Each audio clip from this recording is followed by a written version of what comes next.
all know that the world is in a very serious environmental crisis today. We also know that we are in a great hurry. We do not have too much time to think and change the strategies. We have probably decades of time. We do not have centuries of time. So I begin with that. I think the first thing what we should do is to change the attitude towards the planet and towards the world. We should think that the planet is sick, planet is a patient, and human being, mankind, is the disease. We should no more be the disease, we should be the doctor.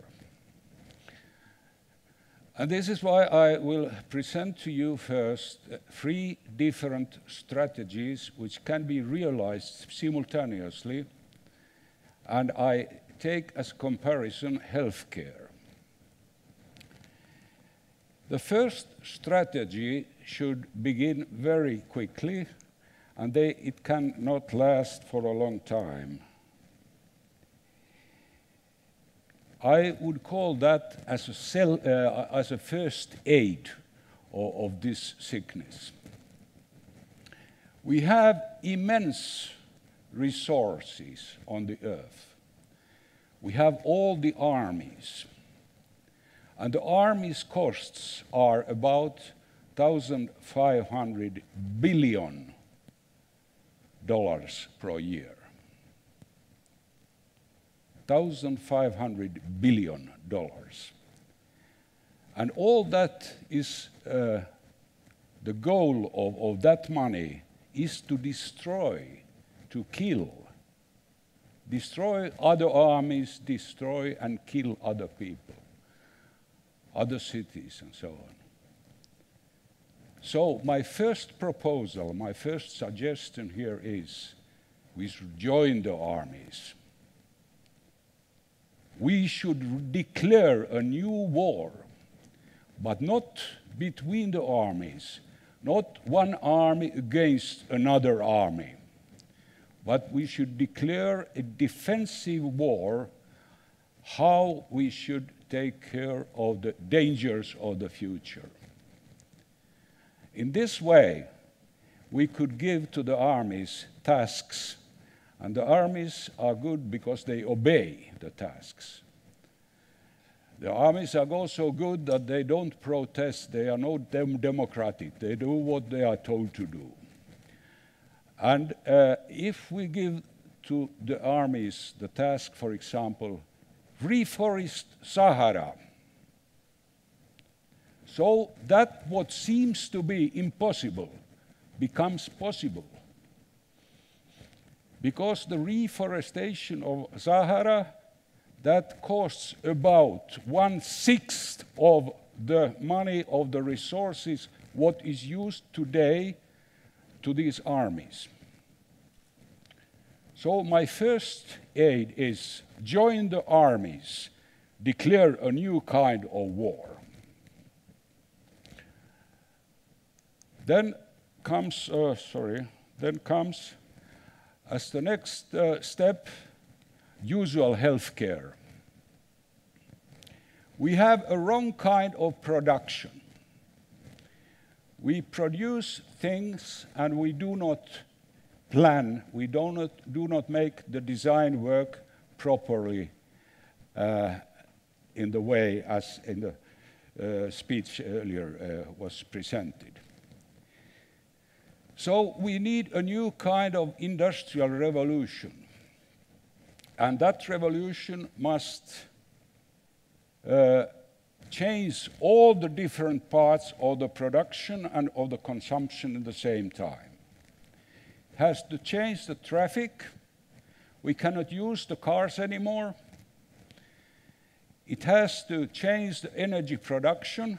The energy production can no more have emissions of CO2 to the atmosphere. The land use must be renewed so that we have food produced very close to the places where the people live. And the whole production must be based on recycling. So all these different sectors of production must change. And how they can change?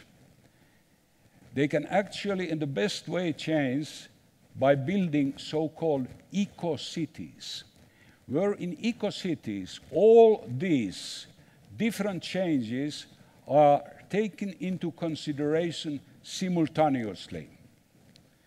Because there is no idea, for example, to produce an electric car if the electricity is produced in another place by burning coal and producing the CO2, having the CO2 emissions as before. So there has been a comprehensive change of everything. And if we design, if we plan new kind of cities, so all these are taken into consideration simultaneously. Another question is that when we plan the new cities, so we must take into consideration also the cities which exist. So cities like London, Paris, Beijing, Lagos in Africa, Mexico City in Mexico, and all these cities, they have to be changed also. And that is a much greater job than to build the new cities in the virgin environment. And we must have, in the same kind as we develop the strategy to build the new cities, where we take into consideration all these different things, energy, traffic, land use, and production. So we have to think over what shall we do to the cities where we are living today. So, for example, Paris must change. And that does not mean that we tear off the buildings of Paris or the streets, but the whole infrastructure must change totally. The system of traffic must change. There are no more cars. The change is similar as when they changed from horses to cars. Two, traffic systems which do not pollute the atmosphere. Energy production of Paris must change totally, and so on. So it is enough that the infrastructure of the old cities will change. Then the last one.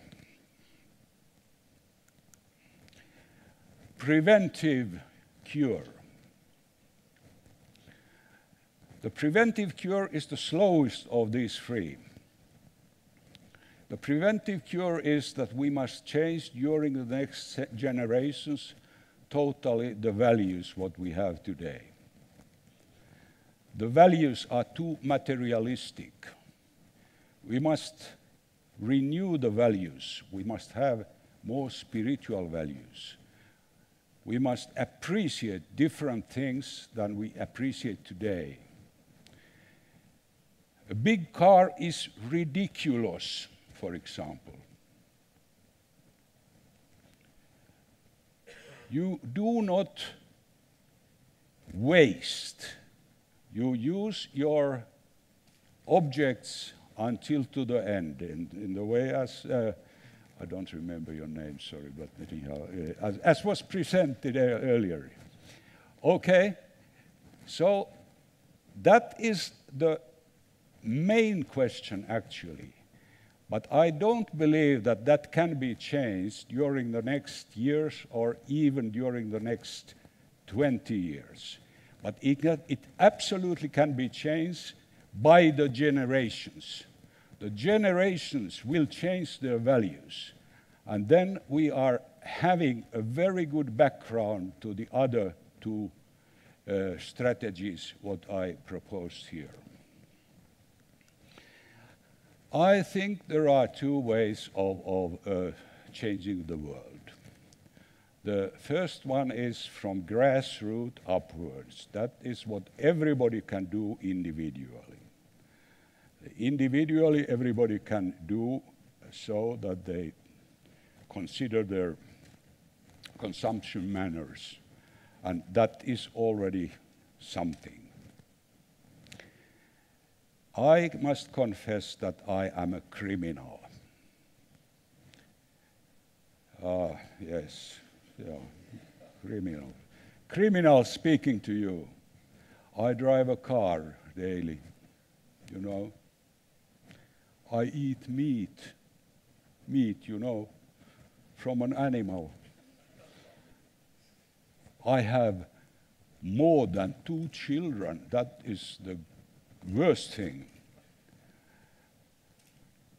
And I have more than 2 pairs of shoes. Can you imagine? More than 2 pairs of shoes. So from grassroots upwards, I am not in the position to give you any advice. The other one is that we try to influence the powerful people to change their minds by discussing with them, by teaching them, because they are not the most intelligent people, the most powerful people. Teaching them how they should actually change the world. And because I do not have, I cannot boast, I was told how to speak, how not to speak, what to speak, and what not to speak. So I got very, very strict instructions here. So I am not telling anything about myself. I tell about Mr. Somebody who has done something, Mr. Somebody. The first thing was in 1980 when Mr. Somebody and his friend decided in a pub in Helsinki that the Islamic architecture must remain somehow in the world. Because the Arabic countries have got then oil, money, and they wanted to employ all the Western planners and all the Western constructors to change their cities, and that seems to be the destruction of the Islamic architecture. After 6 months, After 6 months, when Mr. Somebody and his friends were sitting in the pub in Helsinki and talking about that, there was arranged in Baghdad a big conference with very high officials from all Arabic countries talking about the theme how to preserve the Islamic architecture. There was a guy whose name was Saddam Hussein. And he was the president that time, a young, handsome guy. He was the president of Iraq that time. And he came every day to the conference, and he opened the whole conference and spoke very wisely, because he had got good instructions from Mr. Somebody. Yeah, and then the conference was over. Took 2 days, and Mr. Saddam Hussein began a war against Iran. And then everything went, as you know, from the history. But a seed was cultivated anyhow. All those high officials in different Arabic countries went home, and they began to think this over.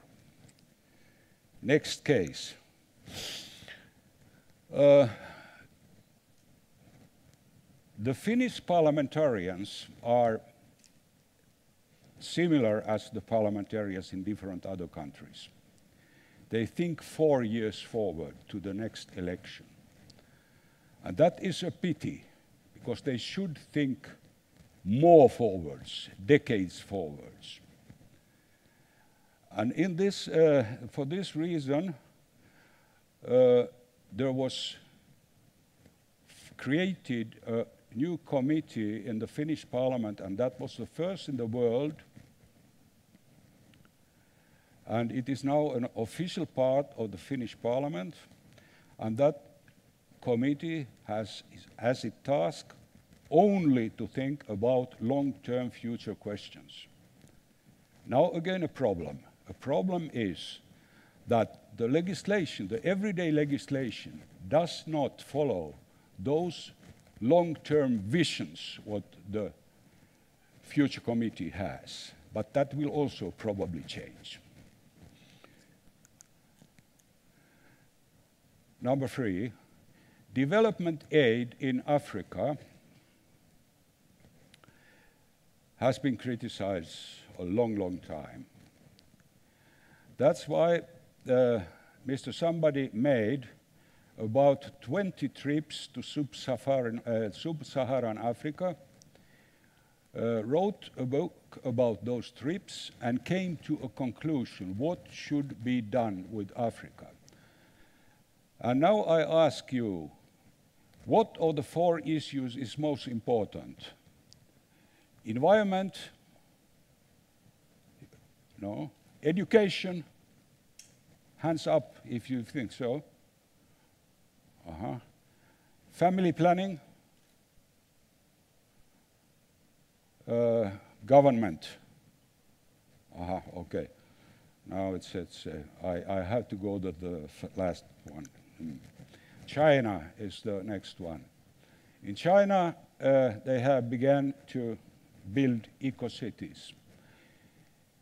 The Ecocities combine all the new technology. That is the first step to the new kind of production. But even there, they make too much compromises. The compromises somehow diminish the value of these cities. But anyhow, that again is one step forwards. That seems to be so that we have the dreams, then we have 2 steps forwards, then comes the reality, and we get 1 step backwards. But anyhow, the sum is 1 step forward. Remember that. Thank you.